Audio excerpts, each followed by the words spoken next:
My husband invited his ex to move in with us, saying, "You should be happy to help another woman in need."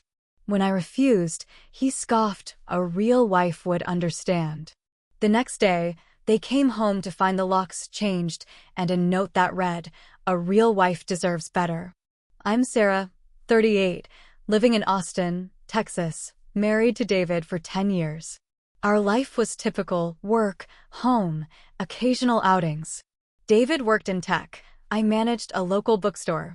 We had our routines, our favorite shows, and weekend hikes. I believed we were content. One evening, after a long day at the store, I came home to find David unusually quiet. He barely touched his dinner, pushing peas around his plate. Concerned, I asked, "Is everything okay?" He sighed, setting his fork down. "I need to talk to you about something." I leaned in, bracing myself. "What is it?" "You remember Lisa?" he began, avoiding my eyes. "Lisa, your ex-girlfriend from college?" I recalled her from old photos and a few stories he'd shared. "Yeah," he nodded. "She's hit a rough patch. Lost her job, her apartment. She has nowhere to go." I frowned, unsure where this was heading. "That's unfortunate." He took a deep breath. "I was thinking, maybe she could stay with us for a while, just until she gets back on her feet." I blinked, processing his words. "You want your ex-girlfriend to move into our home?" "Sarah, it's not like that," he hurriedly added. "She's just a friend now." "I thought you'd understand. You always say we should help those in need." I felt a surge of disbelief. Helping someone doesn't mean inviting them to live with us, especially not an ex. He leaned back, crossing his arms. A real wife would be supportive of her husband's decisions. His words stung. I stood up, gathering the plates. "I need some air." That night, sleep eluded me. Thoughts raced through my mind. Was I being unreasonable? But the idea of sharing my home with his ex unsettled me deeply. The next morning, David left early for work. I sat in the quiet house, sipping my coffee, contemplating my next move. The trust between us felt fractured. By midday, I'd made a decision. I called a locksmith and had the locks changed. I packed a bag with essentials, leaving behind my wedding ring on the dresser. Before leaving, I wrote a note and placed it on the kitchen table. "A real wife deserves better." I checked into a nearby hotel, needing space to think. My phone buzzed incessantly with calls and messages from David, but I couldn't bring myself to respond. Over the next few days, I sought legal counsel, understanding my rights and the steps ahead. The realization that our marriage was likely over settled heavily on my heart. David's attempts to reach out continued. He left voicemails, some apologetic, others angry. But the damage was done. The foundation of our relationship had cracked beyond repair. Friends and family were shocked. Some took his side, believing I overreacted. Others supported me, understanding the depth of betrayal I felt. Weeks turned into months. The divorce proceedings were emotionally draining. Memories of our happier times haunted me. But I knew I deserved a partner who respected and valued me. Eventually, the divorce was finalized. I moved into a small apartment downtown, focusing on rebuilding my life. The bookstore became my sanctuary, a place where I found solace among the pages. One evening, as I was closing up, a familiar face walked in. It was Lisa. "Sarah," she began, hesitantly. "Can we talk?" I nodded, wary. "I'm sorry for everything," she said, eyes downcast. "I never intended to come between you and David. He reached out to me. I was desperate and didn't think about the implications." I studied her, searching for sincerity. "It's in the past now." She nodded, tears brimming. "I just wanted you to know." After she left, I sat alone in the store, reflecting. Life had thrown unexpected challenges my way, but I was determined to move forward, stronger and wiser. To those reading, trust your instincts. Stand up for yourself. You deserve respect and understanding in any relationship. A week after Lisa showed up at the bookstore, things started getting weird. I'd gone back to a routine, or at least tried to. Wake up, work, go home, sleep. Simple. Quiet.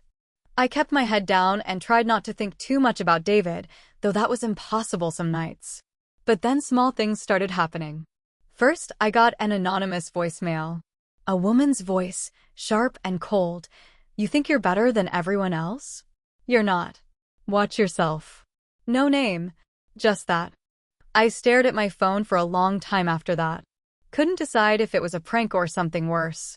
Then, the flowers. They showed up at the store the next morning. A dozen red roses, no note. I didn't know if it was a peace offering or a warning. My stomach knotted when I smelled them, like I was being watched. I installed a camera outside the store that day.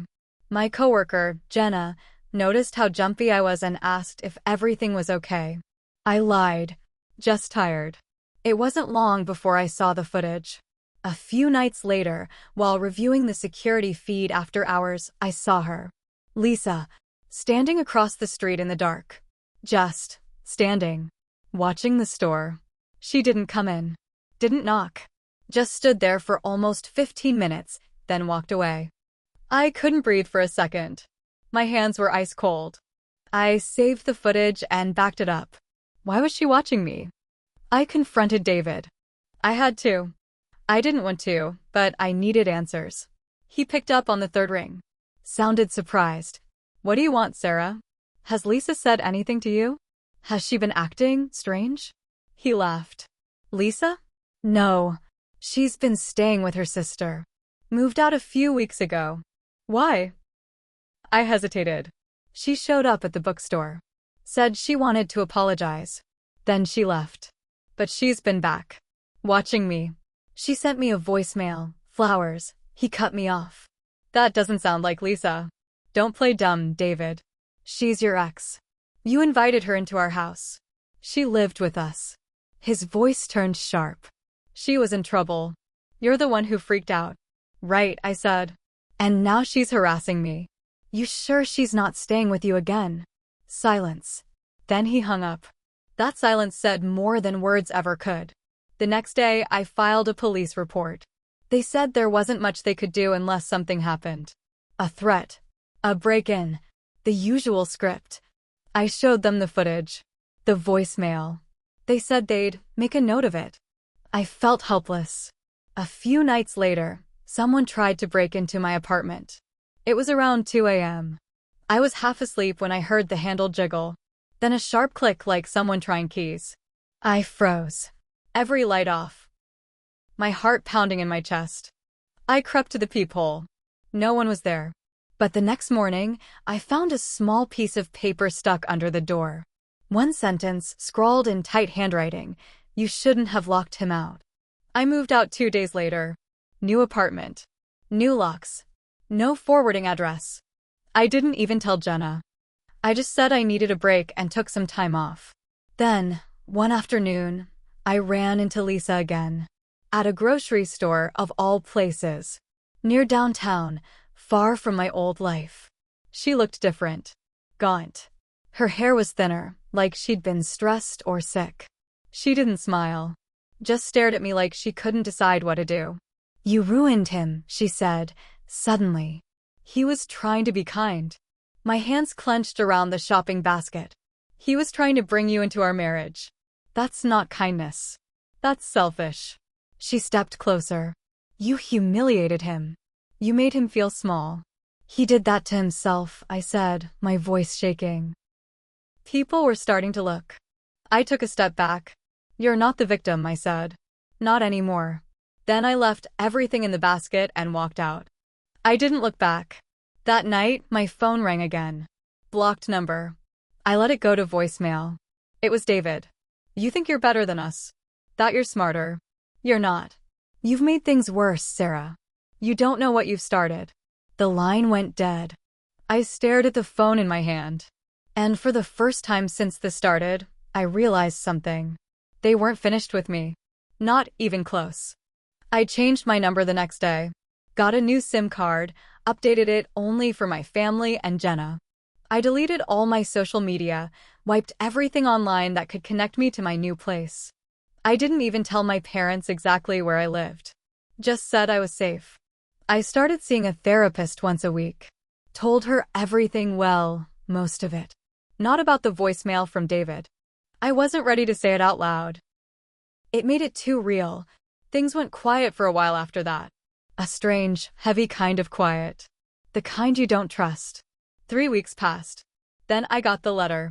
It was handwritten on yellow-lined paper. No envelope.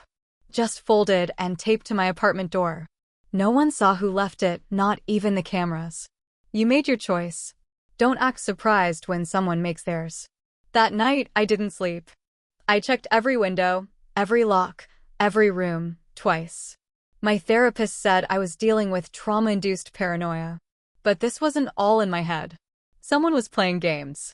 2 days later, Jenna called. She was crying. They came to the store, Sarah. They came asking about you. Who? I asked, already knowing the answer. David and Lisa.